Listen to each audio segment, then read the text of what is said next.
Hola chicos, continuamos con Apocalipsis Mario Mendoza, capítulo 1, parte 8. Recuerdo que esa tarde la imagen de mi padre se me vino abajo. Siempre había creído que era un hombre bueno, servicial, calmado, responsable con sus obligaciones como tendero y como jefe de un hogar que éramos solo los dos. Pero haber dejado a un niño en semejante ratonera era algo incomprensible, algo que no coincidía con su temperamento bondadoso y solidario. Me dije entonces que todo hombre era un misterio y que lo que vemos de una persona es solo la punta de un iceberg cuya verdadera dimensión reposa en las profundidades de unas aguas turbias. ¿No escondía la gente acaso robos, crímenes e infidelidades matrimoniales durante años enteros?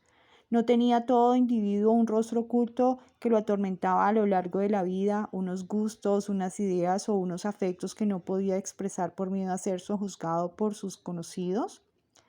Pues en el caso de mi padre, descubrí a los 18 años que yo había vivido con un boxeador cruel, que había reventado narices y partido cejas sin inmutarse durante su juventud, que había llevado de la mano a su propio hijo para que lo convirtieran en un sirviente en medio de pacientes trastornados, enfermos, matones y médicos cacos y megalómanos, y que al final de su existencia había contactado a un traficante de armas y se había convertido en un suicida, sin importarle en absoluto las consecuencias que ese hecho produjera en la conciencia de sus hijos. Ese tipo no podía ser mi padre, era un desconocido que había surgido de repente de una carta escrita en quién sabe qué condiciones.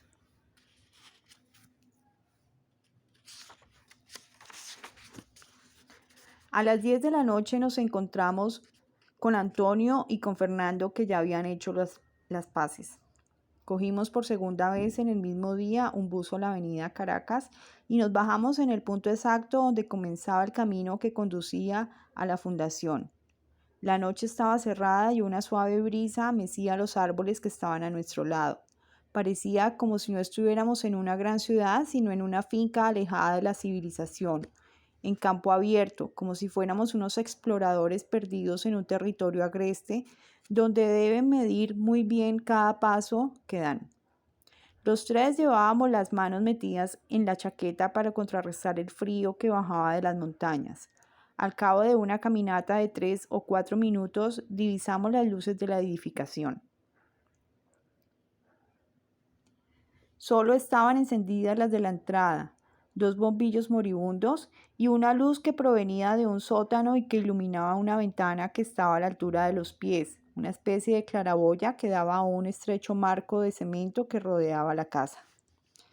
Usted se queda en el primer piso, le dije a Fernando, cuidándonos la espalda y avisándonos si hay moros en la costa.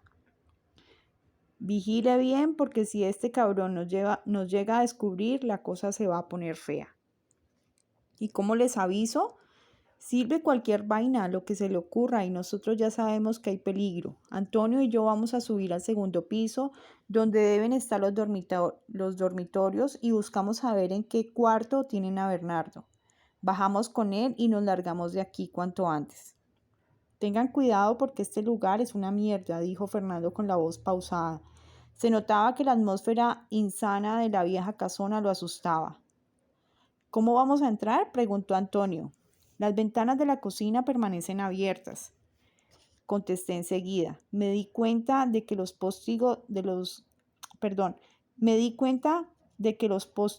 no se pueden cerrar. Bueno, salgamos de esto rápido, ordenó Fernando y nos saltamos la puerta que daba a los jardines, cuidándonos bien de no ir a hacer ruido. Cuando ya estábamos en el perímetro de la casa, unos gritos que venían del sótano y que alcanzábamos a escuchar a través de la única ventana iluminada que daba a la fachada, nos hicieron poner la carne de gallina. Venciendo el temor, nos acercamos con cautela al vidrio y echamos un vistazo hacia adentro. Unos 2 o 3 metros en picada, en un recinto donde solo había una lámpara que colgaba del techo y un camastro con conexiones eléctricas en la cabecera, el director de la fundación, vestido con su bata blanca y con los ojos más salidos de lo normal, le aplicaba electrodos le aplicaba electrochoques a una de las pacientes que temblaba como si estuviese sufriendo un ataque de epilepsia. La mirada furibunda del médico y su sonrisa nerviosa le conferían a la escena un aire tétrico, como si en lugar de un tratamiento psiquiátrico se tratara más bien de una tortura en los calabozos de una guarnición militar. No supimos qué hacer y nos quedamos paralizados y en silencio. Cuando menos pensamos, oímos un golpe a nuestras espaldas y sentimos que algo se desplomó sobre el piso de cemento. Pegamos un salto y nos dimos la vuelta para ver qué diablos estaba pasando. El enfermero calvo había noqueado a Fernando y estaba listo para despacharse al segundo de nosotros. Yo no alcancé a responder como las circunstancias lo ameritaban, pero Antonio, que desde pequeño se había criado a golpes en las calles del sur de Bogotá, se abrió la chaqueta en 2 segundos y sacó una varilla de unos 2 centímetros de diámetro y unos 40 de largo. Se lanzó en plancha como si fuera un defensa de fútbol que tuviera que frenar en seco a un delantero que estaba a punto de anotar un gol.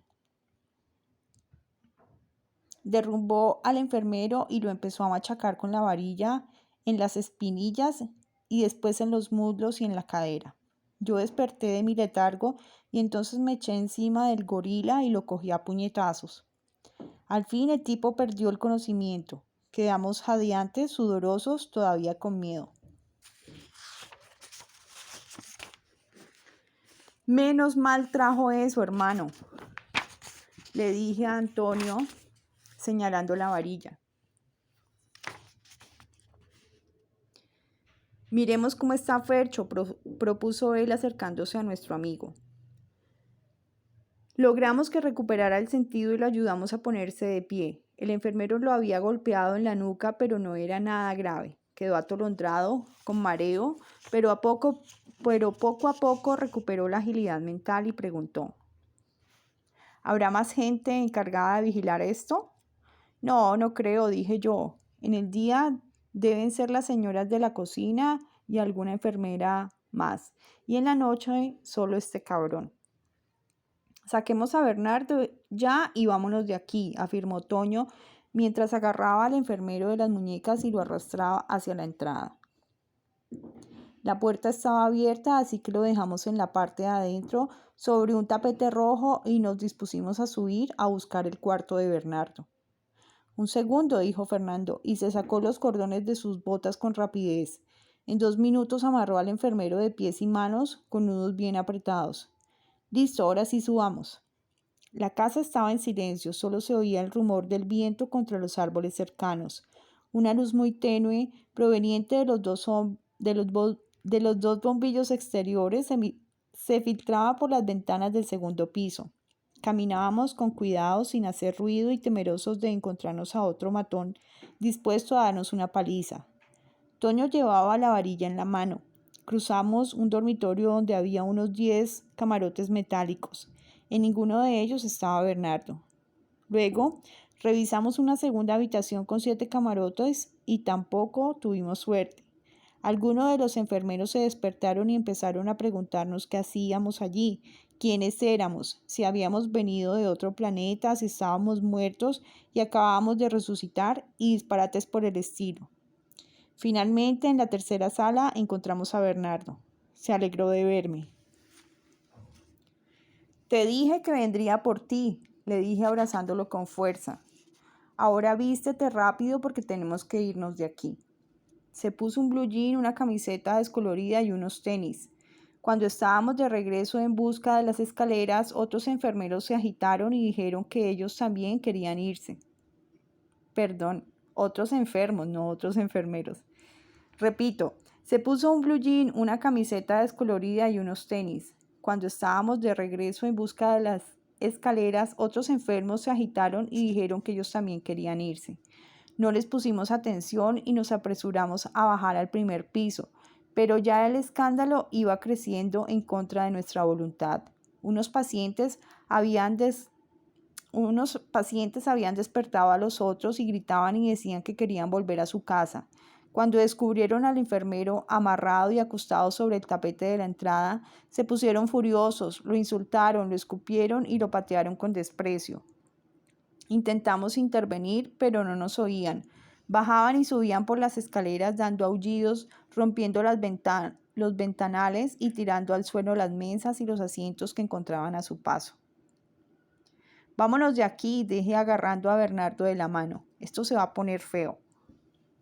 Arriba en las habitaciones escuchamos que estaban desarmando los camarotes, que rompían los vidrios con las tablas y arrojaban objetos al exterior de la casa. Era como si al ver al enfermero impotente, una fuerza bestial que había estado reprimida durante mucho tiempo estallara de manera caótica y desenfrenada, como un volcán o como un maremoto que se lanza sobre la costa destruyendo casas, árboles y personas. Era la fuerza de la naturaleza que iba creciendo minuto a minuto. Los enfermos se tomaron el segundo piso y después el primero. Tal vez el director, encerrado en el sótano y pendiente de su sesión de electrochoques, no alcanzó a escuchar los primeros desmadres porque no aparecía por ningún lado. Atravesamos el jardín y decidimos no intervenir en la catástrofe. En el fondo sabíamos que un hálito de venganza animaba también esa rebelión. Durante mucho tiempo y de manera impune, el director y su enfermero habían sometido a los pacientes, los habían hecho aguantar hambre y sed y quién sabe qué más atrocidades habían cometido. Había llegado el momento del desquite y lo mejor era hacernos a un lado y no participar en el asunto.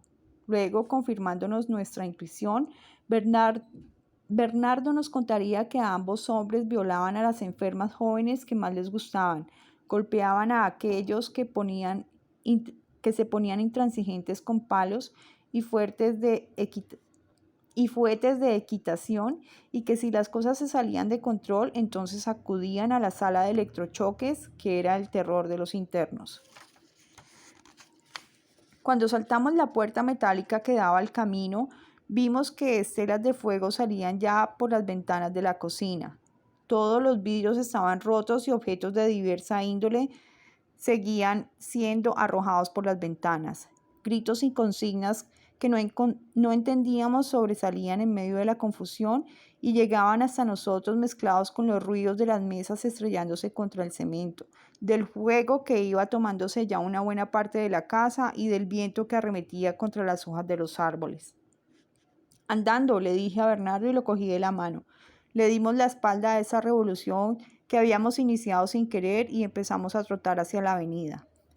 Las noticias del otro día hablaban de un manicomio incendiado en el sur de la ciudad. Según los periodistas, el fuego había arrasado la edificación completa y cuando los bomberos se habían presentado hacia las 4 de la mañana, solo quedaban las cenizas y los restos de algunos materiales metálicos. Las primeras investigaciones arrojaban unos datos que aún no se había podido confirmar. Un interno se había quedado encerrado en uno de los dormitorios del segundo piso y las llamas lo habían carbonizado. El director había muerto intoxicado por la inhalación de humo en el sótano de la institución. Los enfermos habían liberado a la paciente de los electrochoques y lo habían dejado a él encerrado. Y el enfermero jefe había sufrido graves contusiones cerebrales y quemaduras en todo el cuerpo y los médicos suponían que no volvería a recuperar sus capacidades mentales al 100%. Del resto de los pacientes no se sabía nada todavía. Las autoridades suponían que se habían dispersado por la zona y rogaban a los habitantes de los barrios vecinos que reportaran cualquier presencia extraña a la policía o a la defensa civil. A las 6 de la tarde nos enteramos de que todos los pacientes se habían refugiado en un bosque cercano y que el miedo les había impedido moverse de allí. Después de la explosión de su rabia contenida, los había invadido una calma culposa que 20 horas después los obligaba a permanecer escondidos en la montaña. Un campesino había advertido de su presencia a una patrulla de la Cruz Roja que inspeccionaba los alrededores. Sobra decir que no sentimos la más mínima culpa. Ese par de ampones se habían llevado su merecido. Lo único que nos dolía era la muerte del enfermo. Cuando su foto y su nombre aparecieron en la televisión, Bernardo nos explicó que estaba prácticamente catatónico. Nosotros lo único que habíamos hecho era sacar de allí a Bernardo, nada más. Y ahora mi hermano se encontraba conmigo en su casa y yo dispuesto a matar a cualquiera que intentara arrebatármelo.